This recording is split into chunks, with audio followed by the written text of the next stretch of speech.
Let's quickly share some application fee waivers talking about, now is the peak season for applications. So this is the month of October. And if you are looking forward to spring 2026 or fall 2026, you have to start putting in your applications by now. At least start creating the account and stuff like that. Do something. If people are going for visa interview next year, it means that they started the application this year. And I'm going to start from scratch. A lot of people have negative impressions about application fee waivers, saying that if the school is waiving an application fee, then it means that you are not going to get scholarship. This has no correlation. There's no correlation between an application fee waiver and a scholarship. In the first place, if the school does not offer scholarship, if you pay money to apply, it doesn't mean that you're going to get scholarship. Just that sometimes some universities require that you use a debit card, credit card, or Visa, MasterCard to pay. But it's a bit challenging. Apart from that, the platform you use to pay, if it's PayPal, if it is Visa card, if it is MasterCard, they have other deductions apart from the application fee. So this sort of cripples people in terms of how many universities they can apply to. And I'm a typical example. When I was in Boy, my national service 559, I know that if I create a bank account, have a MasterCard or Visa card, it means that there will be an additional charge. If you're in Ghana, you understand what I mean. Like, if you own a MasterCard or Visa card, whether you have money in your account or not, there will be additional charges, whether I don't know how they call the charges. If you know how they call the charges, type it in the comment section. What are those charges that banks back home in Ghana or Nigeria charge you for using a MasterCard or Visa card? So if you make a payment, apart from the amount you're paying, the banks also have their exchange rate. Apart from that, they have a transfer rate that they are going to pay. So if you're supposed to apply to 5, let's say the application fee is like $70, $65, or $100, it means that it will cost a lot to be able to even put in the application. Remember, putting in these applications does not guarantee an admission or a scholarship. So sometimes it's just ideal that, if you have a way, if you can attend a webinar, which is one of the ways of getting an application fee waived. If you can use a code that the university is providing, if you can take advantage of an application fee waiver week, like what I'm going to show you now. I'm going to show you how you can apply to University of Alabama for free. And I made a video about 3-4 years ago about this same university.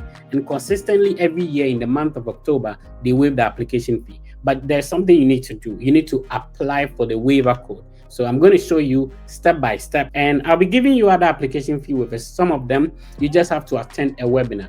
I explained a webinar in one of my videos that sometimes universities want to have a way to interact with prospective students to let them know about the program, how to apply, the scholarships they have, various faculty, the concentrations. And so if you register and attend these webinars online, then they will give you the application fee waivers as well. So invite somebody who is not tuning in now, share so that somebody can also benefit from what we are doing. So this is a university I've visited there a couple of times. Amazing university. So you just go to Google and type university. So this is how you're going to do: University of Alabama at Tuscaloosa, application fee. And this is what is going to pop up. Hopefully you get the same thing that I'm showing you right now. So at the normal circumstance, you would have paid like almost $65 for an application fee. And if you're in Ghana and you're applying, it's not only the 65, it's the charges for the MasterCard or Visa card you're using. Is the service charge for the bank that you're using. So you may end up paying about $85 or up to $100 if you are paying from home. So it is ideal. And I have a lot of friends in this university that got a waiver and then they applied for free. So they are boldly saying on their website, so this is not an information that is being concocted or it belongs to the Fred effect. No, this is a public information. And sometimes you may not know about some of this information depending on your location when you Google. I understand that even if you're in Ghana and then you go on the platform of YouTube, it indicates YouTube GH, which is different from another country, right? So what you see is based on probably your location. So some of us who have had opportunity to be here, we are able to share some websites, some tips, some ideas, some information, some things that you might probably not know, even if you search for it. So once you get to this website, you scroll down and they said application fee waiver week. Remember, this school has been doing it almost every year. And like I said, I already made a video on YouTube about this university waiving an application fee about 3 years ago or so, and they are still doing it. So it's not a new thing. If you don't know about it, this is the first time. That's absolutely fine. Let's go through it. So this is how it's going to work, and you need to pay attention to it, that the university will be waiving it within the application fee waiver week. which is from October 6th to October 10th. However, you can start your application now so that you submit it within the October 6th to October 10th. So even if you are starting the process now, it's not a problem. You claim or you request for the waiver. So within this week, the university will now send the code to you so that you can get the $65 application fee waiver. We've always been talking about how to get scholarships when it comes to the US institutions. Remember that they have a lot of programs. You have to talk to the HOD of the department, share a copy of your transcript and resume, ask if you can go ahead and apply, if the department offers scholarship. So in most universities, it is not the university, it is the department you are applying to that has the scholarship. So it could be that in the same university, the Department of Sociology have scholarship for their students, but maybe, just an example, the Department of Statistics does not. You understand? So if you are applying to a certain school because you have a friend there and they have scholarship, it doesn't necessarily mean that they will have scholarship for you when you apply. So you have to talk to the HOD. It makes it easy. So it's not a difficult thing if you want to find out that, will I get a scholarship? Sometimes people message me and go like, Fred, send me universities that will give me scholarship for this program. Yeah, if I know somebody within that school that has the scholarship, it doesn't mean that at the time you will be applying, they will have the scholarship. So it's easy. They have faculty members. Among the faculty members, there's somebody who is a head of department. We call it maybe Gary director or coordinator. That's the word they use. You email this person. My name is Fred Effect. I have this qualification. I'm interested in this program. So the email is very simple. Don't write a long essay for a professor. Even you, when they send you a WhatsApp message and it's long, you don't read it, right? So you keep it simple. And then you ask whether you can go ahead and apply. Would you be offered an admission? Would you be offered a scholarship? They will give you a response. And they are very frank. If it is yes, they will let you know. If it is no, they will let you know. So let's move on to getting the waiver code here. Before I do that, please click on the like button, share. Let me know in the comment section if you are following and where you're watching us from. If this is helpful, let me know in the comment section. So type where you're watching us from, the time at your end in the comment section. Let's keep on moving. All right. So once you come here, you scroll down and then they talk about the free application week. You can read all of that. International students were supposed to pay $80, a bit expensive. So if you're an international student, you were supposed to pay $80. And after I spoke about the charges and stuff like that, that would have led to like $100. So like you watching now, trying to help you get $80 for free. So there is a domestic applicant link, we are applying as an international student. So we go to the application and the international applicant eligibility. And I'm going to share this link in the comments section. It makes it easier. However, I've already walked you through that. You go to Google and I've shown you what to type, which will lead you to this website. You click on claim code. Now you come here and enter all the details. The first one is your email. Remember that it is very important to know that the email that you are using to claim the application fee waiver code is the same email you're going to use for your application. And I've spoken about emails a couple of times. Sometimes people's emails are dondon@gmail.com or Schwarzenegger at Gmail, Elaskila at Gmail. No, don't use those. Use your name. If your name is Kojo Mafo, you can make it kmafo@gmail.com. And then the pictures that you use. Some people, they have guns as their profile picture. They have some naked people as their profile picture. These people do not know you. So however you portray in your communication speaks a lot about you. It might be that, when you created the account, you didn't know, you just uploaded some picture, big something as your profile picture. This is a professional something. Be serious about what you're working on. Check all those things. Pay attention to them. Don't go and use some nickname, Gowasti Bena at Gmail. It doesn't make sense, right? So let's move on. So you enter the email you'll be using. So in my case, I can enter maybe the Fred Effect, whatever, at Yahoo or whatever.com. Then your name, your first name. These details should be the same details you'll be using for the application. Very important. Use this to work on your application. Then the next one will be your date of birth, the program of interest. And like I mentioned, they have a lot of programs. So if you can see on my screen, if you're using a phone, try and zoom in a little bit. they have a lot of, and so one of the arguments people make is that, oh, if there's an application fee, there's going to be a lot of competition. Remember, you don't have, if I'm applying to a PhD in engineering, not everybody have a background to apply to PhD in engineering. And remember, paying application fee does not reduce competition.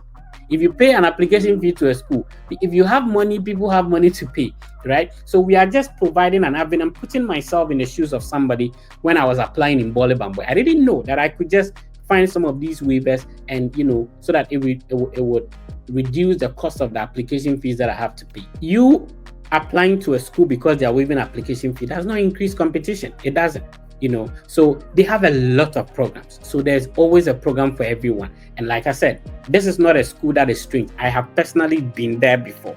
Personally visited the campus, know around, I can tell you all about University of Alabama because I've been there, so they have a lot of programs. Check out all the programs, their master's degree programs, PhD programs, EDD programs, whatever programs you want. And then you select the ones that you will be applying to. Then you scroll down, you type your phone number, start with +233 because you are an international student, so that they can send you notifications. And then what I love about them is that they will keep on reminding you from time to time that, the application fee waiver code has been sent. Try and submit your application. The good thing about the application to this university is that when you are applying, you do not necessarily have to submit all the documents in the application at once. You can just enter the regular things, your name, your address, your phone number, whatever, your date of birth, and then you submit the application. That is you submitting the application within the application fee waiver week, which in this case is October 4 to October 10, October 6 to October 10. However, you can take your time after submitting to write your SOP, to refine your CV, to upload your transcript. So you do not necessarily have to get all these documents together before you take advantage of the application fee waiver week. I don't know if what I'm saying makes sense. If it makes sense, let me hear from you in the comment section. If you're understanding what I'm explaining, there are some of these things are foreign institutions. And so we that have gotten advantage to be exposed to these foreign institutions have to explain and bring it to the local context. You understand? So if somebody is listening to me from Bole Bamboy, they will understand exactly what I'm saying. If somebody is listening to me from Kwaso, in Joso Kwaso, they will understand what I'm saying. So when you work on the application, it doesn't mean that all your CV, all your transcript, all your SOP should be ready. No, just submit the application.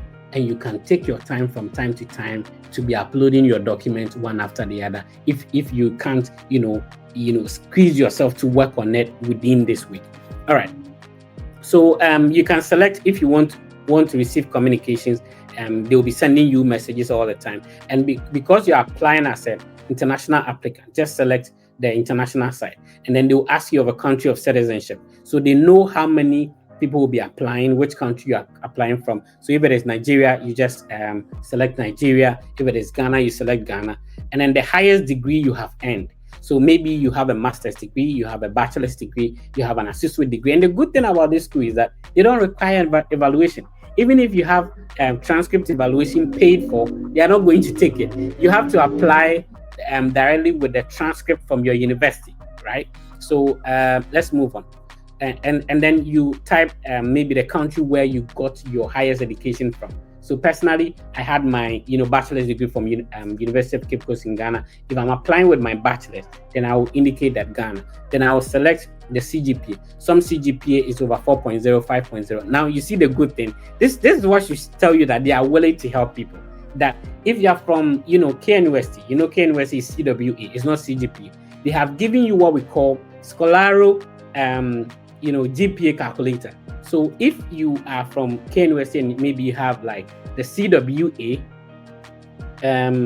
you have to use the calculator that the university has intentionally linked there, so that you can use it to find the CGPA equivalent of your CWA. It makes it easy. If you graduated from maybe UDS and then you have CGPA over 5.0, you can also type it there as well. So you can type in your CGPA if it is over 4.0, then you type the CGPA down there. You can use the Scholaro GPA calculator so that you can calculate if it's not over it's if it's CWA or whatever, or you have maybe a diploma and a top up, you can combine the two of them, see this the CGP equivalent, and then put it there. Then you click on submit. Now once you click on submit, they will give you a feedback telling you that, oh, if you qualify for the waiver, we are going to send you the waiver directly to your email. So so you cannot go and ask a friend for their waiver code. Yours will be sent to your email once you qualify based on the information that you produced in the portal. So yeah, makes it easier if you want to apply and for free. Let me know if you have any questions. I'll be happy to respond to them in the comment section. If you have any questions, please drop them in the comment section. But again, the name of the school is the university is University of Alabama, and I've already explained that the University of Alabama school system has a lot of campuses. There's University of Alabama at Tuscaloosa, University of Alabama at Birmingham, and I've been to all these universities in any way. University of Alabama at Huntsville. These are cities in the state of Alabama, and they have different cities, and so they have different campuses. Just like we have University of Development Studies at Nankala campus, University of Development Studies at Wa, University of Development Studies at Tamale, but they have these independent institutions in different cities, but it all forms part of what we call the University of Alabama school system. And interestingly, most of the universities within in the Alabama school system in this month of October will be waiving the application fee. So you either have to attend a webinar, you may simply have to request for the waiver code, or maybe take advantage of an application fee waiver week like this. I'm trying to compile all the universities waiving application fee, and every university has a procedure, just like I've explained this one. Sometimes there's just a code. Sometimes you have to attend a webinar. Sometimes you just have to request or ask for it. Sometimes it's just limited to a specific program. So I'll take my time and then be bringing you all these universities so that you can, take advantage of it. If you're able to save such an amount for application fee, you can use it for maybe your visa application fee, which obviously cannot be waived. You can use it for maybe your service fee payment. You can use it for other things that will help with your process. The process is obviously not easy. What my platform is doing is to give you the ways and means. Now, because I am from Bolibam, where I understand the perspective of applying as a Ghanaian coming here. It's very different when somebody is applying and they're already in the US. It's very different, and I understand what people have to go through. So the idea is not to spoon feed you, but to be able to give you information, ideas, and tips and gist that could make. Shout out to my brother Tips and Gist, by the way. The tips and gist that could make the process comparatively easier for you. You understand? So basically, that is it. If you're not part of the family yet, please subscribe and be part of it.